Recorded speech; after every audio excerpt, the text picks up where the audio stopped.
नबी के साथ जो अबू बकर थे, आपको यकीन था कि पहले दिन से ये किसके साथ खड़े हैं? मेरे साथ। जब मैंने अल्लाह की राह में खर्च करने के लिए माल मांगा, घर में एक सुई भी नहीं छोड़ी इन्होंने।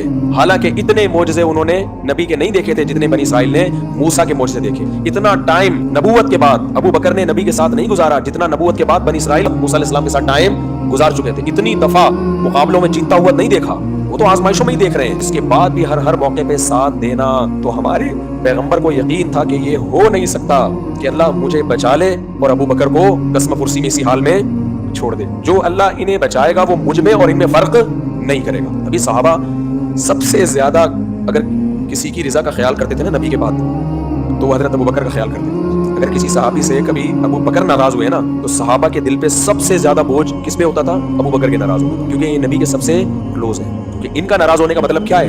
नबी नाराज हो। आज मीडिया पे कैसी बकवासात हैं।